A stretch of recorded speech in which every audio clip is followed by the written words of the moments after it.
हमारे YouTube channel central mission के सभी सब्सक्राइबर्स, विद्यार्थियों एवं हमारे प्रिय साथी जो हमारे चैनल को वॉच करते हैं, देखते हैं और हमारे चैनल से वीडियोस को सीखते हैं, इन सब के लिए वीडियोस को भी सीखते हैं और विद्यार्थी जो हमारे द्वारा बताए गए निर्देशों और हमारे द्वारा बताए गए सवालों को सीखते हैं और फिर अच्छे नंबर लेकर आते हैं। तो इन सब का प्यार हमारे ऊपर निरंतर बना हुआ है। आप सबका प्यार और प्रेम इसी तरह से हमारे ऊपर बनाए रखिएगा। चलिए आज हम वैदिक गणित के वर्ग यानी कि स्क्वायर नाम के टॉपिक पर चर्चा कर लेते हैं, उनके सवाल थोड़े सीख लेते हैं। वर्ग यानी स्क्वायर, स्क्वायर होता है किसी संख्या को उसी संख्या से गुणा करना ही स्क्वायर कहलाता है। जैसे मैं बताऊं आपको 92, अगर हम 92 का स्क्वायर करना चाहते हैं तो 92 पर हम घात 2 लगा देंगे और 92 के ऊपर जब पावर 2 होगी तो इसका मतलब है 92 को 92 से मल्टीप्लाई करना है और 92 को 92 से मल्टीप्लाई करने पे जो उसका आंसर आता है वही उसका स्क्वायर यानी वर्ग कहलाता है। वैदिक गणित में वर्ग की 5 विधियां प्रचलित हैं। आप यहाँ देख सकते हैं, यावदूनम तावदूनी, आनुरूपेण, एकाधिकेन पूर्वेण, संकलन व्यकलन और द्वंद्व योग। ये 5 विधियों से हम वर्ग करना सीखेंगे। ये 5 विधियां वर्ग के लिए यानी स्क्वायर के लिए प्रचलित हैं। हम एक एक करके सारी विधियों को आपके सामने प्रस्तुत करेंगे और आप उनके कई उदाहरण सेल्फ जनरेट करके और आप खुद भी प्रयास करके उन सवालों को सीख सकते हैं और कर सकते हैं। चलिए शुरू करते हैं। सबसे पहली मेथड, सबसे पहली विधि स्क्वायर करने की और वो है यावदूनम। तो यावदूनम तावदूनी स्क्वायर करने की एक मेथड है, वर्ग करने की एक मेथड है जिसको हम निखिलम नाम से भी जानते हैं। तो हम इसको कैसे करेंगे? सबसे पहले मैं 103 का स्क्वायर यहाँ आपको बता देता हूँ एक उदाहरण से। 103 का हमें यावदूनम तावदूनी से वर्ग ज्ञात करने के लिए हमें इन 2 सूत्र की आवश्यकता होगी। 2 फॉर्मूले हमारे पास हैं, संख्या प्लस विचलन ऑब्लिक विचलन स्क्वायर या फिर उपाधार अंक ऑब्लिक संख्या प्लस विचलन, कोष्टक संख्या प्लस विचलन ब्रैकेट बंद ऑब्लिक विचलन स्क्वायर। देखिए यहाँ पे अगर हम इसे इंग्लिश में देखें तो number plus deviation oblique deviation square, और यहाँ पे उपाधार अंक का मतलब होता है सब बेस डिजिट, सब base digit bracket number plus deviation oblique deviation square. तो आप इन सूत्रों को याद कर सकते हैं। निखिलम मेथड आप इसका नाम समझ सकते हैं और ये यावदूनम तावदूनी से वर्ग करेंगे। तो हम एक उदाहरण ले लेते हैं 103 का वर्ग। यहाँ पे सबसे पहले हमें ये पता करना है कि आधार क्या है। आधार यानी बेस, तो ये 103 है तो 100 के आसपास की संख्या है, इसीलिए हम उसका आधार ले लेते हैं 100। 100 इज़ द बेस ऑफ 103। अब इसके बाद हम, क्योंकि ये आधार वाली ही संख्या है तो ओनली विचलन हम निकालेंगे, डेविएशन निकालेंगे। तो आधार का विचलन निकालने के लिए, संख्या का विचलन निकालने के लिए हमें क्या करना पड़ता है? संख्या में से आधार माइनस करना पड़ता है। तो हम 103 में से 100 घटाएं तो इसका विचलन आता है प्लस का 3, पॉजिटिव 3 इसका विचलन है। अब हम इसको सूत्र में जमा देते हैं। ओनली आधार वाला प्रश्न है तो आधार वाला सूत्र लगेगा। तो 103 का वर्ग बराबर संख्या प्लस विचलन ऑब्लिक विचलन का स्क्वायर। तो यहाँ हम मान रख देते हैं, वैल्यू रख देते हैं। संख्या का मान है 103 प्लस विचलन है इसका 3 और विचलन का स्क्वायर है 3 का स्क्वायर। यहाँ हम इसको आगे सॉल्व करते हैं तो 103 प्लस 3 बराबर होते हैं 106 और ऑब्लिक के इस साइड तिरछी रेखा के इस तरफ 3 का स्क्वायर करते हैं तो ये होता है 3 का स्क्वायर 9। अब यहाँ पर निखिलम में जो रूल काम करता था वही रूल यहाँ पर काम करेगा। आधार में जितनी जीरो है पीछे भी उतने ही अंक रहने चाहिए। यहाँ पर 2 जीरो हैं तो यहाँ भी 2 ही अंक होने चाहिए, बट यहाँ पर अभी एक ही डिजिट है, एक ही अंक है, इसीलिए हमें एक अंक और बढ़ाना पड़ेगा, तो एक 0 हम यहाँ बढ़ा लेते हैं। अब हम ऑब्लिक को हटा सकते हैं, तो ऑब्लिक हम हटा देंगे तो ये आ जाएगा 106.09, ये इसका वर्ग होगा। इसे हम उंगली पर भी कर सकते हैं, यानी कि बिना किसी पेज को ख़राब किए हम कर सकते हैं। 103 में हम 3 जोड़ेंगे और 3 का स्क्वायर कर देंगे, 103 हो गया। 103 में 3 जोड़ा तो 106 और 3 का स्क्वायर 9 हो गया। आधार में 2 जीरो, इसलिए 09 लिखेंगे तो 106.09 ये इसका आंसर। चलिए अब इसी में हम एक और सवाल ले लेते हैं जिसमें उपाधार का प्रयोग होगा, यानी सब बेस का यूज़ होगा। तो 43 हम ये सवाल ले रहे हैं। 43 में आप आधार अगर मानेंगे तो आधार यहाँ पर 10 होगा, और आधार 10 है तो ये 40 के करीब तो है नहीं, तो हमें 40 या 50 के करीब इसे पहुँचाना पड़ेगा। तो हमें आवश्यकता होगी उपाधार की। उपाधार का उपयोग वही होता है कि शून्यांत संख्या तक इसे पहुँचाना है। आधार को शून्यांत जो करीब की शून्यांत संख्या है उस तक हमें पहुंचाना है। तो आधार हमने 10 ले लिया है, तो इसकी करीब की शून्यांत संख्या 40 होगी या फिर 50 होगी, दोनों ही हो सकती है। तो हम 40 तक इसको पहुंचाएंगे, तो ये होगा आपका शून्यांत संख्या का उपाधार 10 × 4। तो यहाँ पे ये जो 4 है वो उपाधार अंक है। उपाधार अंक यानी सब बेस डिजिट है। सब बेस डिजिट यहाँ पे हो गया 4, यानी 4 हो गया। सब बेस डिजिट यहाँ 4 हो गया। अब हमें निकालना है विचलन। तो विचलन कैसे निकलेगा वो मैंने आपको बताया था। जब आधार वाला सवाल हो तो आधार घटाना है संख्या में से, लेकिन उपाधार वाला सवाल हो तो संख्या में से उपाधार को घटाना है। तो संख्या है 43, उपाधार है 40, तो हम यहाँ पे घटाएंगे तो 3 बचेगा। तो यहाँ पर भी विचलन 3 आ जाता है, 3 आ जाता है, ये हम 3 लिख देते हैं। विचलन पॉजिटिव 3 आ गया। अब हम यहाँ पे सूत्र का उपयोग करेंगे 43 स्क्वायर करने के लिए। यहाँ हमें उपाधार वाला फॉर्मूला यूज़ करना पड़ेगा, सब बेस डिजिट वाला फॉर्मूला यूज़ करना पड़ेगा। तो फॉर्मूला हम लिख देते हैं उपाधार अंक, यहाँ मैं शॉर्ट में लिख रहा हूँ उपा अंक यानी उपाधार अंक। इसके बाद फॉर्मूले में आगे है संख्या प्लस विचलन ऑब्लिक विचलन क्यूब विचलन स्क्वायर।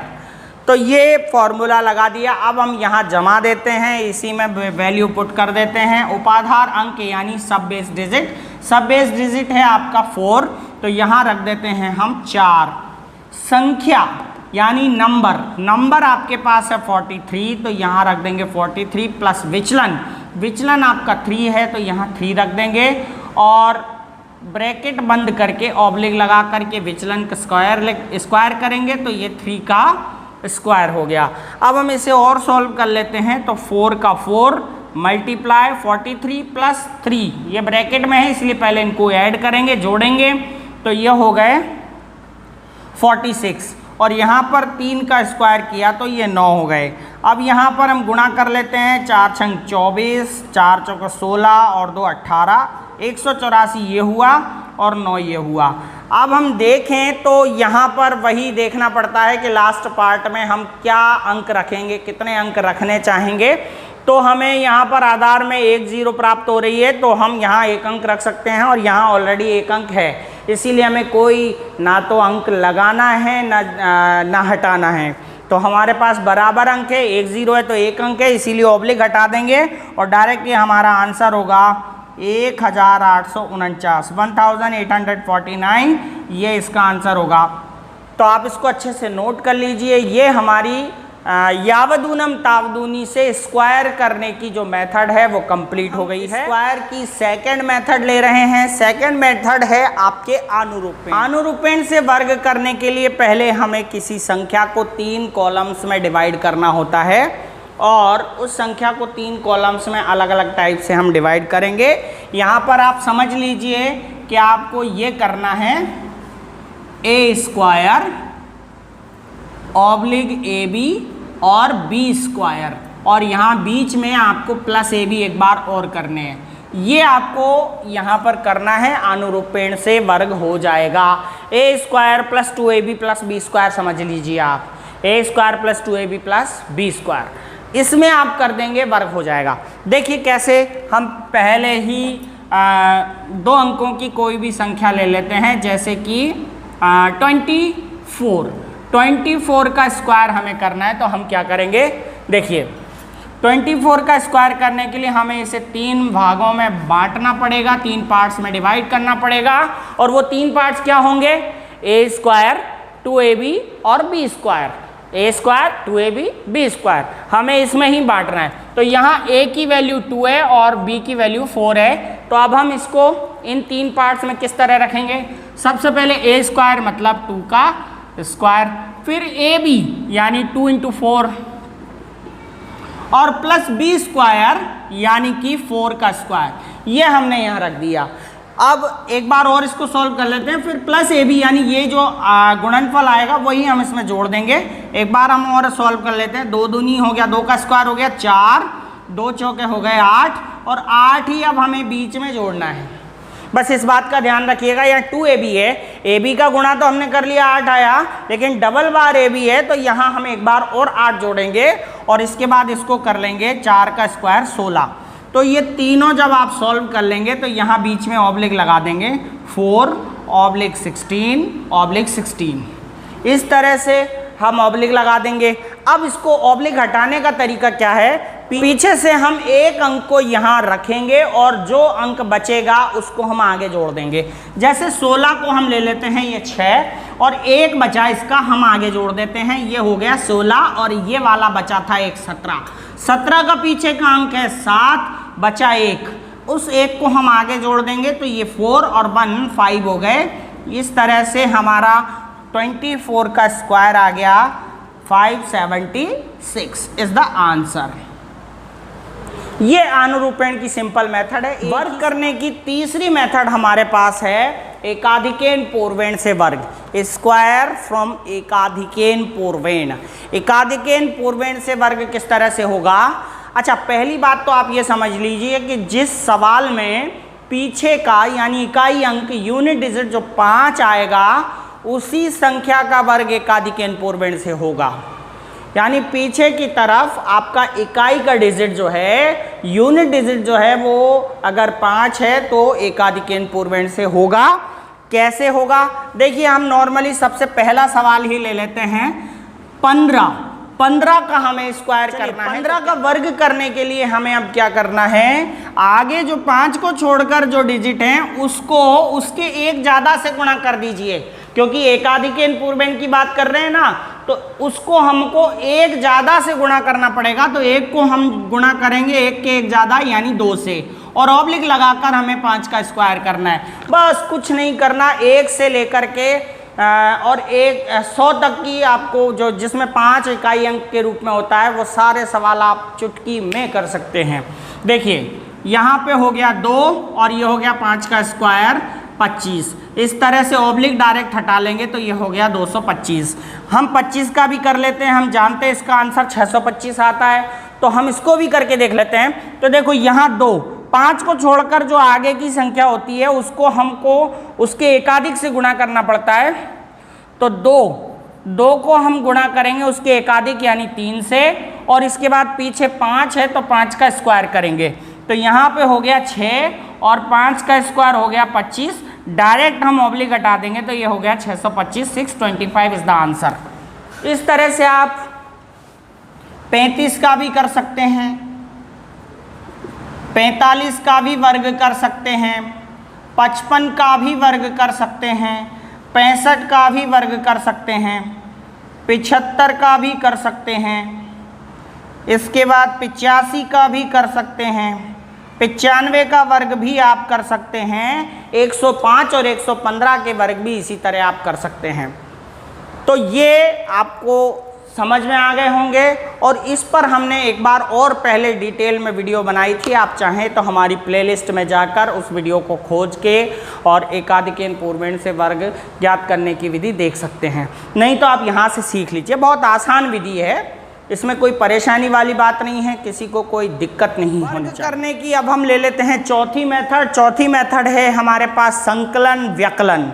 संकलन का मतलब क्या होता है? संकलन का मतलब होता है जोड़ना, किसी चीज को इकट्ठा करना, संकलन होता है। और व्यकलन का मतलब क्या होता है? व्यकलन का मतलब है उसको घटाना, कम कर देना, तो व्यकलन होता है। तो आप याद रख लीजिए, संकलन और व्यकलन यानी जोड़ और घटा करके जो वर्ग किया जाएगा उसे कहेंगे संकलन व्यकलन। इसका एक दूसरा नाम भी है, आप नोट कर लेना बहुत अच्छे तरीके से, इष्ट संख्या विधि।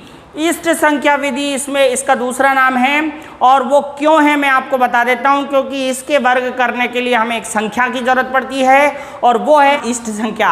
और उस इष्ट संख्या के कारण इस विधि का नाम, दूसरा नाम इष्ट संख्या विधि है। इष्ट संख्या क्या होती है मैं आपको समझा देता हूं। वह संख्या जो वर्तमान संख्या को शून्यांत तक ले जाए, यानी उस संख्या में कोई नंबर घटाने या जोड़ने पर, कोई संख्या जोड़ने या घटाने पर वह संख्या शून्यांत संख्या बन जाए, शून्य से अंत हो जाए उसका, वो नंबर इष्ट संख्या कहलाता है। यहाँ देखिए आप, ये 36 है, 36 है, 36 में कौन सी संख्या जोड़ने या घटाने पर ये 0 हो जाती है? या तो 6 जोड़ने पर, मतलब 6 घटाने पर ये 0 हो जाएगी, या फिर 4 जोड़ने पर ये 0 हो जाएगी। तो 4 और 6 दोनों ही संख्याएं इसकी इष्ट संख्या होगी, लेकिन दोनों में से हमें एक ही संख्या लेनी है। एक संख्या कौन सी ले सकते हैं अपन? मान लीजिए हम यहाँ इष्ट संख्या जो है 4 मान रहे हैं। इष्ट संख्या क्या मान रहे हैं अपन? यहाँ पे 4 मान रहे हैं। आप चाहें तो यही जो नंबर इकाई अंक है वही इष्ट संख्या मान सकते हैं, 6 का 6 ही मान सकते हैं, जो भी पीछे है उसको इष्ट संख्या मान लीजिए। नहीं तो आप उसका पूरक क्या आपने मित्र अंक सुना होगा, उसका मित्र अंक ही इष्ट संख्या मान लीजिए। इष्ट संख्या मानने के बाद आपको नाम के अनुसार चलना है, संकलन व्यकलन। संकलन मतलब इकट्ठा करना है, जोड़ना है, और व्यकलन यानी घटाना है। तो संकलन करेंगे यानी कि 36 में इष्ट संख्या जोड़ेंगे, ये 4, तो ये हो गया संकलन। इसके बाद दूसरा नाम है व्यकलन, तो अपन इसी में ये इष्ट संख्या घटाएंगे, तो ये हो गया 36 - 4 यानी कि व्यकलन। इसके बाद क्या करना है? प्लस लगाना है हमें और इष्ट संख्या का स्क्वायर करना है, तो ये इष्ट संख्या का स्क्वायर हम कर देंगे। इसको हम जब सॉल्व करेंगे तो हमें स्क्वायर प्राप्त हो जाएगा, बहुत आसानी से होगा। देखिए 36 और 4 हो गए 40, इंटू लगाइए, 36 में 4 गए यहाँ 32, और प्लस 4 का स्क्वायर कर दीजिए, ये हो गया 16। अब यहाँ पे ये शून्यांत संख्या होने के कारण ये गुणा बहुत आसान हो जाएगा, क्योंकि हमें एक नंबर से ही गुणा करना है, 0 पीछे लगा देनी है। गुणा कर देते हैं 4 से, 4 दूनी 8, 4 तिया 12, 128 इनका गुणा हो गया। ये वाली 0, ये वाली 0 यहाँ लगाने पे, इसके बाद आगे जो है 16 है वो +16 हमने लिख दिया। अब हम इनको जोड़ सकते हैं, तो ये बहुत आसान हो गया, 1296, 1296 इसका आंसर हो गया। ये है संकलन व्यकलन विधि। संकलन व्यकलन का एक और उदाहरण हम ले लेते हैं, बहुत अच्छे से समझने के लिए, बहुत आसानी से हो जाएगा ये। आगे देखिए आप, मैं यहाँ पर ले रहा हूँ 84 का वर्ग करेंगे अब हम। तो इष्ट संख्या क्या लेंगे? आपको इष्ट संख्या या तो ये पीछे वाला यूनिट डिजिट यानी इकाई का अंक ले सकते हैं, या फिर इसका मित्र अंक, इसका आप इष्ट संख्या ले सकते हैं। तो हम अब की बार ये क्या, यही मित्र अंक यही ले लेते हैं इष्ट संख्या। तो इष्ट संख्या यहाँ हो गई 4। अब हम क्या करेंगे? संकलन करेंगे। संकलन मतलब 84 + 4, इष्ट संख्या को इसमें जोड़ेंगे और आगे इष्ट संख्या को इसी में से घटाएंगे और फिर इष्ट संख्या का स्क्वायर करेंगे।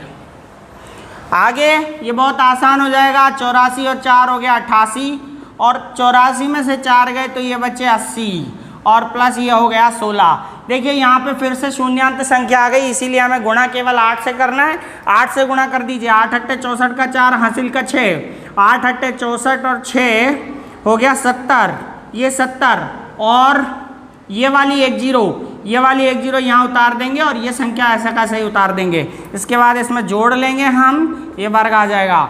40 और 16 56 होते हैं, तो 7056, और ये हमारा 84 का आंसर है। 84 का स्क्वायर है 7056, 7056। हम वर्ग करने की अब 5वीं मेथड ले लेते हैं, और 5वीं मेथड है द्वंद्व योग से वर्ग। स्क्वायर बाय द्वंद्व योगा। द्वंद्व योग करने से पहले मैं आपको 4 चीज़ें बता देता हूँ। आपको अगर एक सिंगल अंक दिया हो और उसका द्वंद्व योग ज्ञात करना हो तो हमेशा उसका स्क्वायर कर देते हैं। ये पहली चीज़ आप याद रख लीजिएगा।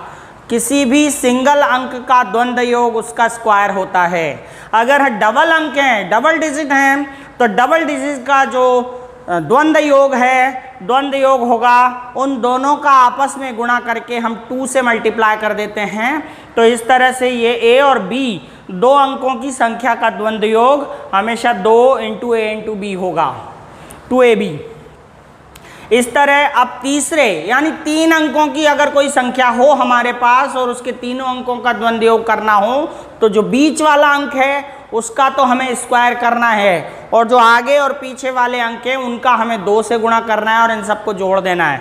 कैसे? ABC का द्वंद्व योग हमेशा b, बीच वाला अंक है b का स्क्वायर प्लस a और c को हम 2 से गुणा करके इन सबको जोड़ देंगे, b² + 2ac को जोड़ देंगे। तो ये हो जाएगा 3 अंकों का द्वंद्व योग। 4 अंकों का द्वंद्व योग क्या होगा? a और d का गुणा करके 2 से गुणा कर दीजिए एक तरफ, और प्लस लगा के b और c का गुणा करके 2 से गुणा कर दीजिए। तो ये हो जाएगा 4 अंकों का द्वंद्व योग का वर्ग ले लेता हूँ, और 2 अंकों की संख्या हम ले लेते हैं 3 × 6, 36 का ही वापस ले लेते हैं, 36 का स्क्वायर करते हैं। देखिए 36 का स्क्वायर 36 का स्क्वायर अब हमें करना है। तो आपने जिस तरह से कॉलम बनाए थे ना ऊर्ध्व तिर्यक गुणा में, उसी तरह से यहाँ पर कॉलम्स बनेंगे और उन कॉलम्स में जो अंक होंगे उनका द्वंद्व योग हमें करना है। देखिए कैसे? 36 का वर्ग करने में हमें 4 अंक प्राप्त हो रहे हैं। इसका मतलब है 4 में से 1 कम यानी कि 3 हमें कॉलम बनाने हैं। कैसे बनाने हैं? सबसे पहले हम लिखेंगे 3, फिर ऑब्लिक लगा के फिर लिखेंगे 3 6, और ऑब्लिक लगा के लिखेंगे फिर लास्ट में 6, और यहाँ लिखेंगे का द्वंद्व योग, द्वंद्व योग। इन सब का द्वंद्व योग हमें करना है, और द्वंद्व योग की मेथड आपके पास ये यहाँ पर मैंने अभी बताई थी। चलिए हम सबसे पहले 3 का द्वंद्व योग करते हैं। 3 एक सिंगल अंक है, सिंगल अंक का द्वंद्व योग उसका स्क्वायर होता है। तो यहाँ पर 3 का द्वंद्व योग हो जाएगा 3 का स्क्वायर। यहाँ पर डबल अंक है, 2 अंक हैं यानी कि a और b हैं, तो a और b का द्वंद्व योग हमने क्या सीखा था? a × b का 2 से मल्टीप्लाई। तो हम इन दोनों का मल्टीप्लाई कर देते हैं 2 से, तो 2 × 3 × 6। फिर लास्ट में एक और सिंगल अंक आ गया 6 का द्वंद्व योग केवल 6 स्क्वायर होगा, ये 6 स्क्वायर। इस तरह से हम इनको सॉल्व करके द्वंद्व योग से इसका वर्ग निकाल सकते हैं। देखिए 3 का स्क्वायर हो गया आपके 9, यहाँ पर 2 × 3 = 6, 6 छंग 36, और यहाँ 6 का स्क्वायर हो गया 36। अब हमें करना क्या है? हर भाग में 1 डिजिट रखना है, 1 अंक रखना है। तो हम पीछे से शुरू करेंगे, 36 का 6 लिख लेंगे, ये 3 बचा, 3 आगे जोड़ देंगे, 36 और 3 हो गए 39। तो यहाँ 39 का 9 होता है, मैं यहाँ लिख देता हूँ, बचे 3 हम आगे जोड़ देंगे, तो 9 और 3 हो गए 12। इस तरह से हमें 36 का स्क्वायर प्राप्त होता है 1296, 1296, 1296। आशा है आपको 2 अंकों का वर्ग निकालना आ गया होगा द्वंद्व योग मेथड से। अब मैं 3 अंकों का द्वंद्व योग से आपको वर्ग निकालना सिखाता हूं। फिलहाल आप इसको नोट कर लीजिए।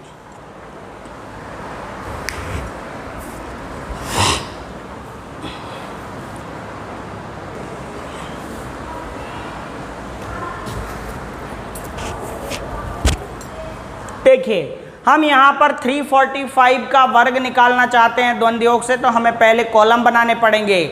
यहाँ पर 345 को 345 से मल्टीप्लाई करेंगे, यहाँ पर 3 डिजिट इधर और 3 डिजिट इधर हैं, इसका मतलब 6 डिजिट हैं। 6 में से 1 कम कर देंगे तो बचे 5 डिजिट, यानी कि 5 अलग अलग कॉलम बनेंगे, 5 सेपरेट कॉलम बनेंगे। देखिए कैसे करेंगे अपन। सबसे पहले मैं लिखूंगा 3, फिर ऑब्लिक लगा के लिखूंगा 3 4, 3 4, फिर ऑब्लिक लगा के मैं लिखूंगा 3 4 5, तो ये 3 4 5। इसके बाद मैं लिखूंगा 4 5, ये 4 5, और फिर मैं लिखूंगा 5, ये 5। देखिए ये इस तरह के जो हम कॉलम डिवाइडेशन है वो ऊर्ध्व तिर्यक में करते थे, इसी तरह हमें इसमें द्वंद्व योगा में भी करना है। और पीछे क्या लिख देना है?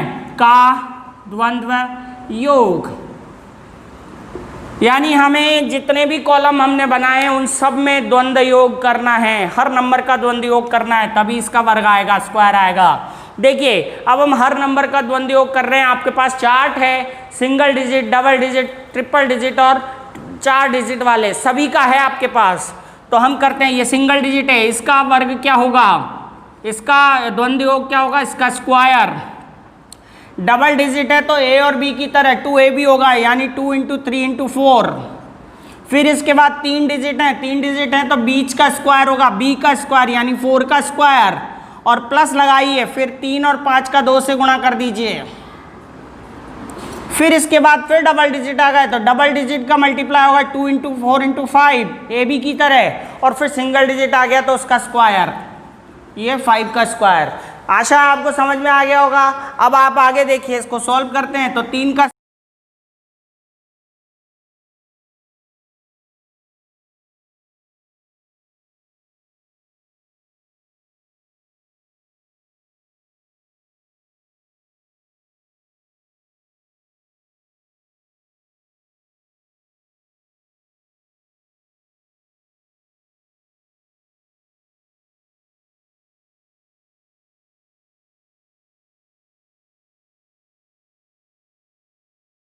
चलिए यहाँ पर हम एक संख्या ले लेते हैं। संख्या है 2 3 4 5 का स्क्वायर 2345, 2345, 2345। इनका स्क्वायर करने का तरीका हम द्वंद्व योग मेथड से देखेंगे।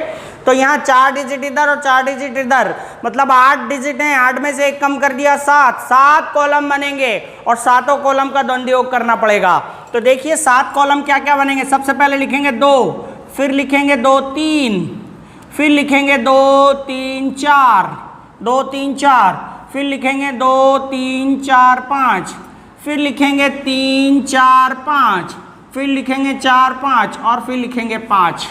इस तरह से ये 7 कॉलम हो गए। देखिए 1 2 3 4 5 6 7 कॉलम्स, और पीछे लिख देंगे का द्वंद्व योग। इन सब का हमें द्वंद्व योग करना पड़ेगा। हमें 4 डिजिट तक का द्वंद्व योग आता है तो हम कर सकते हैं बहुत अच्छे से। देखिए 2 का द्वंद्व योग होगा 2 का स्क्वायर, और 2 और 3 का द्वंद्व योग होगा 2 × 2 × 3। 3 अंक हैं, इनका द्वंद्व योग होगा बीच का स्क्वायर यानी 3 का स्क्वायर प्लस बाकी दोनों का 2 से गुणा, 2 × 2 × 4। फिर इसके बाद 4 अंक हैं तो आगे पीछे का 2 से गुणा, तो 2 × 2 × 5 प्लस बीच वालों का दोनों का 2 से गुणा, तो 2 × 3 × 4। यही है ना 4 डिजिट का। देखिए हम ABCD 2 AD, A और D पीछे वाले और बीच वाले ये 2 BC, तो इनका जो गुणा है वो इस तरह से कर दिया, द्वंद्व योग कर दिया। इसके बाद आगे चलिए तो बीच वाले का स्क्वायर प्लस 2 × 3 × 5, फिर इन दोनों का आएगा 2 × 4 × 5, और फिर लास्ट वाले का आएगा 5 का स्क्वायर। इस तरह से सारी संख्याओं का द्वंद्व योग होगा, उन्हें हम सॉल्व करेंगे।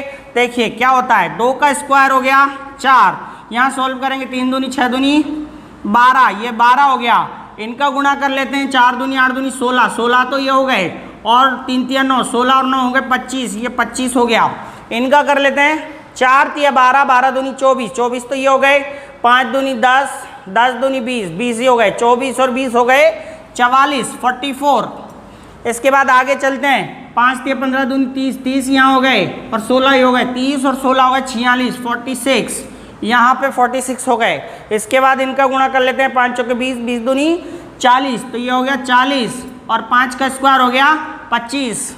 तो देखिए पीछे के अंकों में से, मतलब हर पार्ट में से हमें एक एक अंक यहाँ पर उतारना है, और जो बचा अंक है वो आगे जोड़ देना है। तो 25 का हम 5 उतार लेते हैं, 2 आगे जोड़ देते हैं, 40 और 2 42 हो गए, यानी 42, 42 का 2, 4 हम यहाँ जोड़ देते हैं 4, तो यहाँ 46 है। 46 में वो जो बचा हुआ 4 है वो जुड़ेगा तो हो गया 50, 50 का 0, यहाँ पे 5 बचेंगे तो 5 यहाँ जोड़ देंगे तो ये होगा 49। 49 का हम पीछे का यूनिट डिजिट लिख लेते हैं 9, और बचे कितने 4, 4 यहाँ ऐड कर देते हैं तो ये होगा 29। 29 का 9 हम वापस यहाँ लिख देंगे, 2 आगे जोड़ देंगे, तो 12 और 2 हो गए 14, एक बच रहा है वो आगे जोड़ देंगे, 4 और 1 5। इस तरह से हमारा 2345 का वर्ग ये आ गया है 54,99,025। आशा है आपको वर्ग की सारी विधियां बहुत अच्छे से समझ में आ गई होंगी, और आपको अगर समझ में आई हो या ना आई हो, हमें कमेंट बॉक्स में कमेंट करके ज़रूर बताइएगा। और आप लोगों का प्यार हमारे सेंट्रल मिशन चैनल के लिए इसी तरह से बनाए रखिएगा। हम 1000 सब्सक्राइबर कंप्लीट कर चुके हैं और आपका प्यार इसी तरह बरकरार रहा तो हम बहुत जल्दी मिलियन बिलियन सब्सक्राइबर सब पार कर जाएंगे। आप लोगों का बहुत बहुत धन्यवाद।